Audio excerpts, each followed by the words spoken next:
to the Dodge Ram. Welcome back to the channel, guys. Today we're going to take a drive and talk about my top 10 essentials for every car enthusiast. The guys at mybest contacted me, you stop beeping please, to chat to you guys and really go through a couple of things that I feel you should have in your car as a car enthusiast. One of those things, we're in the Dodge Ram today, the 5.7 litre Hemi. We're going to take a little drive down to the coast of the Isle of Wight.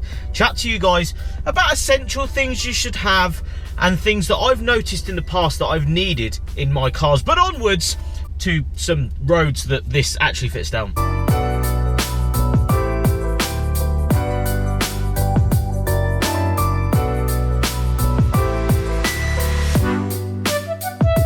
So get at me in the comment section of this video and let me know your thoughts as to what essentials you would have in your car. Maybe make your own top 10 in the comments below. But my first one is going to be good car insurance. Now, car insurance is one of those things. I do believe that as you get older, like I am, I'm 31 years old, you could pretty much go out there and insure relatively anything you could ever really want and get windscreen cover, you know, various other things like a car if you do get yourself into an accident. As you're a younger driver though, you might be tempted by third-party fire and theft insurance premiums that would come at you because they'll be cheaper. They'll be a lot cheaper. Now, the fully comp ones, I would always say, are the things to go for. Please remember, you are driving around a car that you've put your physical money into and you want to be fully comp, really. So I would say having a good insurance company is the first thing that you would really get into. As we come up, and there's a huge truck. That's right, mate.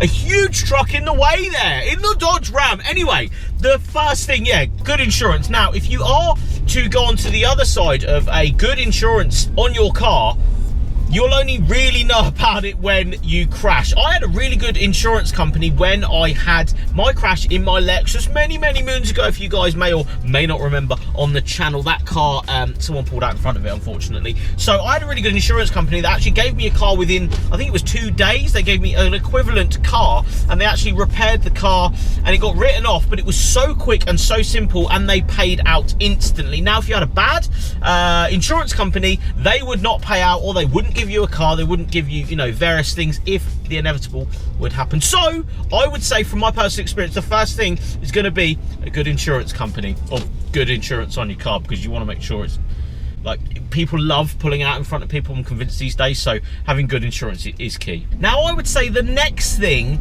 in my top 10 things you should have in your car for car enthusiasts is going to be a radar detector. Now, thankfully, depending on how you look at it, I live on the Isle of Wight.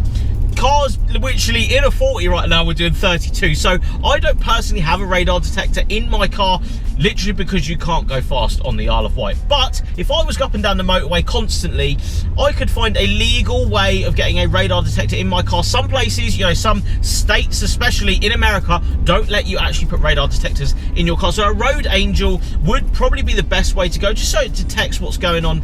You know, if you slip and you're doing 32 in a 30, you don't want those points on your license. So having a radar detector in the car is absolutely key. And I've driven a few cars that have actually got detection systems attached to them, and it's obviously saved, you know, fines, points on your license, various things like that. Because although we all do abide by the speed limit, don't we, guys?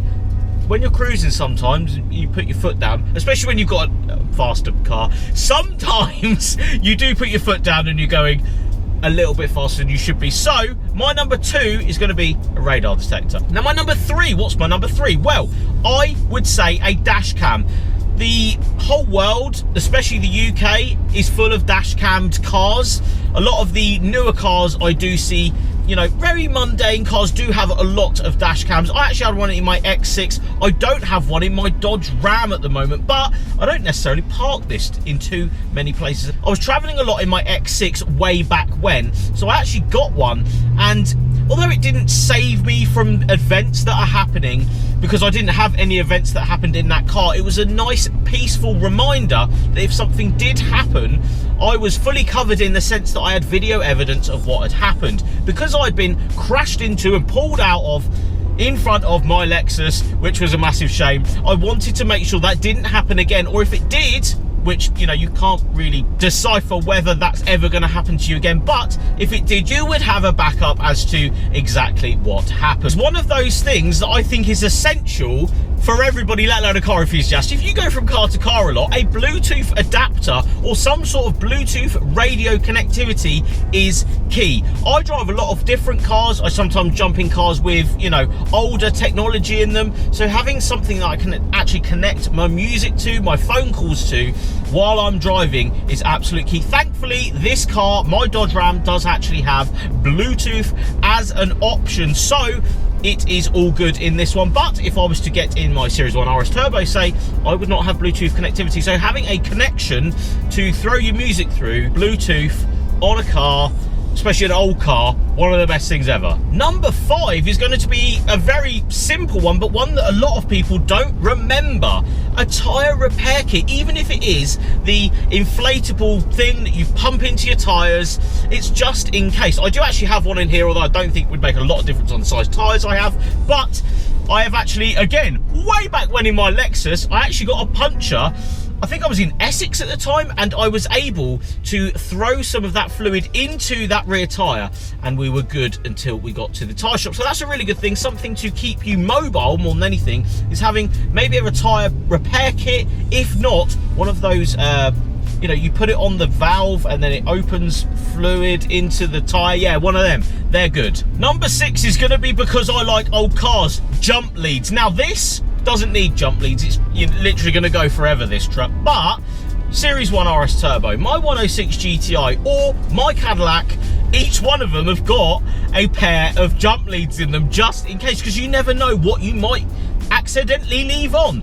Some of the older cars have older batteries, and again, it might slip your mind that you have an older battery and you leave your radio on for way too many minutes, or you leave your lights on by accident when you go into the shop, you come out, car's dead. Now my number 7 is going to be, again, another old car thing, but I think everyone should probably have one in their cars, is a towing rope. Now this is for enthusiasts, yes, but it is also for the general public, I would say.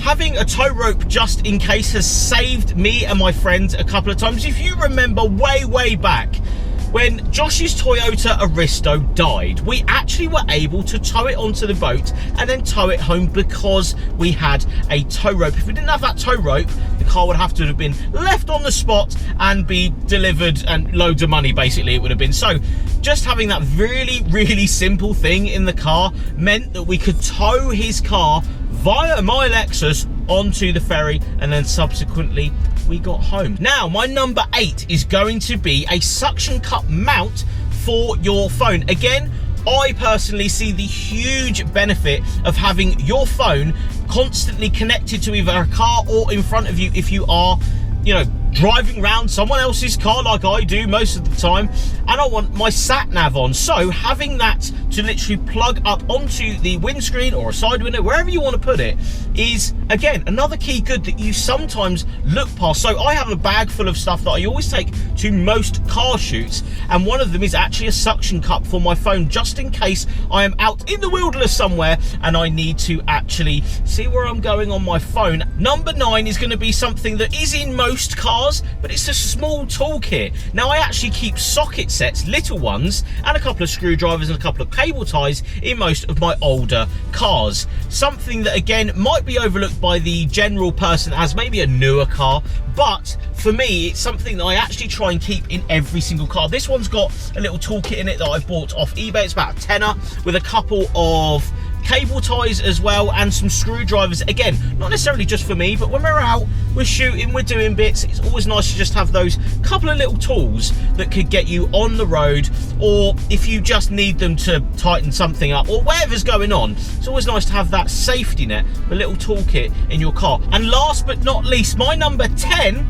is going to be a phone charger. I actually have 4 in my bag. When I go in all of these cars, I go to places and stuff, I actually have 4 different phone chargers for my phone. Why? Well, some of them do actually detach to other little GoPro charging adapters and stuff, but I love losing wires, so having a couple of those, longer ones, shorter ones and stuff, with, you know, sometimes I do definitely get in an older car that's only got a cigarette lighter. Well, I'm not going to be able to plug my USB charger into a cigarette lighter, so I do have a cigarette lighter to USB little dongle chargy thing. I have one of those as well, just in case. Again, this is coming from experience where I've jumped from car to car, and I do feel having one of those, or at least a couple of wires, just in case. But make sure you like this video. Thank you very much to mybest. Again, link in the description to the article that I have written with those guys. And as ever, guys, make sure you get in the comment section, give me your top 10. Maybe some of mine are wrong, maybe some of mine are right, but let me know